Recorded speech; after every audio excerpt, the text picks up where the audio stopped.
Hi, it's Dr. Parikh. Online tutoring, in-person tutoring. Pick one, go to it, live long and prosper. So first I'll show you how to sign up. So if you just click on, you can go to online tutoring here under resources and help in that left-hand navigation bar, and it takes you to this page. There's a video that talks about the smart thinking tutoring. There's a link to the guide, and you can find instructions. The easiest way to sign up for either one is through the portal. And you have to sign up for 2 appointments because you need to tell me when your appointments are. So you have to do that this week. And then your appointments are for next week and the week after, I believe. I think. So I'll start with in-person tutoring. So if you go to, you click, you're in the portal, you click on students, and then over here in this left-hand navigation, under where it says students, you can click on the right place. And that's what the Writing Center's official name is, I guess. And so there's some information, there's a contact person. For this, you can make an appointment online, and that's probably the easiest way. If you click, it takes you right to somewhere where you can sign in, and you'll be able to find a time and make an appointment. I am guessing that the portal is going to, oh, it is not anchored yet. We will see. Let me try clicking on online learning. Wow, it let me go back, and I caught it on record. It's amazing. So online learning, maybe support services. There's a few different ways you can get to it, so not through there. The way that this guide tells you, which is what I'll show you now, is to go through campus community. So we're up in the top menu, campus community. Over on the left, under campus community, you see Caldwell Online. And now if you scroll down the page, you see in this kind of middle column, you see smart thinking. And so you can click there to connect to it. Mine did not let it do a pop-up. I never use Firefox except for Blackboard. How are you still? Okay, so apparently it does not play nice with Firefox. Let me see if I can pull it up over here in good old Chrome. So campus community, Caldwell Online. I'll scroll down, and I think I've actually looked at it on this one, so this one should be a little more ready for it.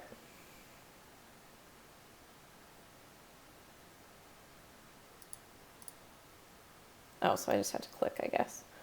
So let me go back because I clicked by accident. So you want to work with a tutor, and you want to work on writing. And you're going to be scheduling a future session.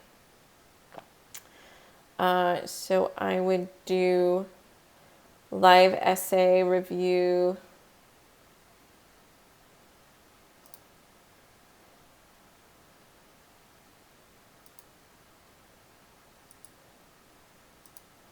Yeah, I would do the writing all subjects because it's sort of broader writing. And you can see there's actually quite a bit of flexibility. This is all Wednesday, which is 2 days from now. Let's see, if I look at Tuesday, which is tomorrow when I'm making this, there's nothing. So that's part of why I'm having you book now, so that you actually have openings. So book as soon as possible so that you can get it in, and you need to do 2 rounds. You could do one online and one in person if you want to just try out both.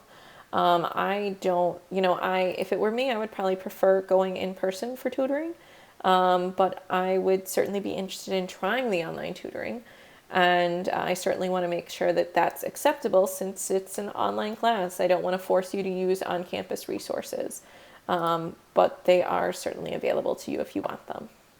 In terms of actually using this writing tutor, the biggest advice I can give about feedback and tutors is to be humble.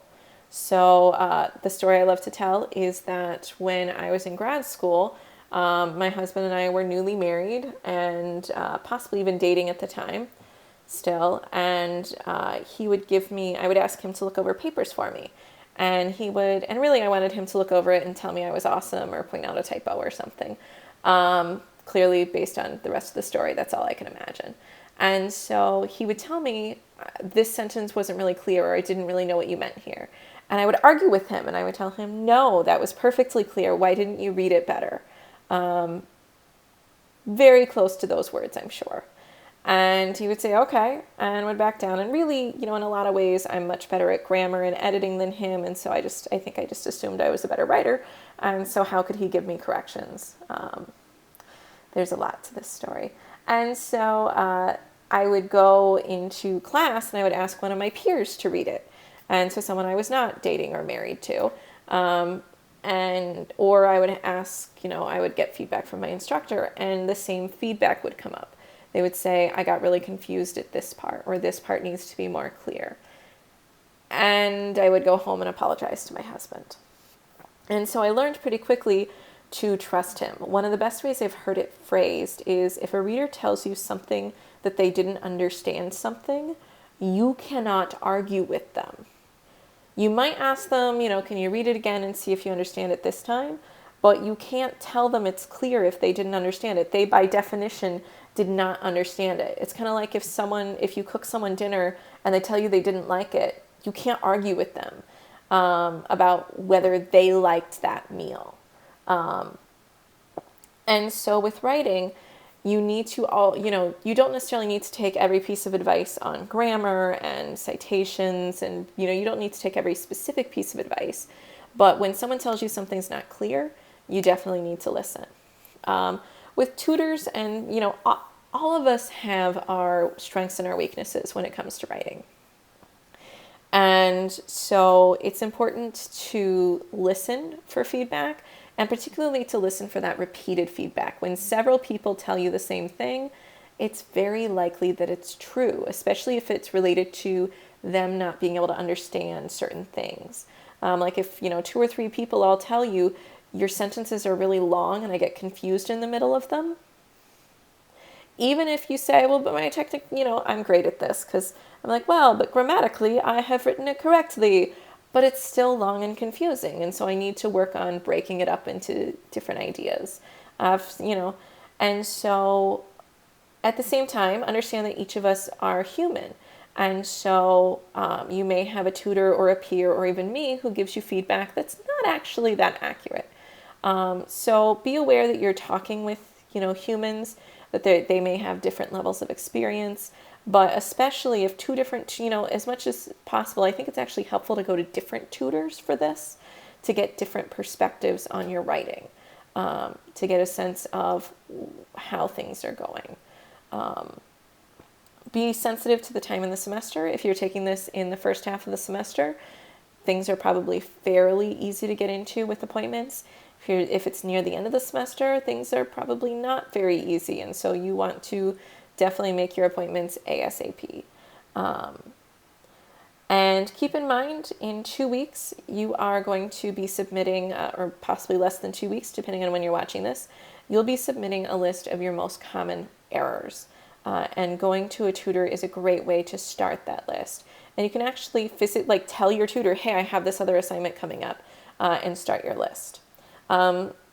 It's really, give the tutor as much information as you can about the assignment.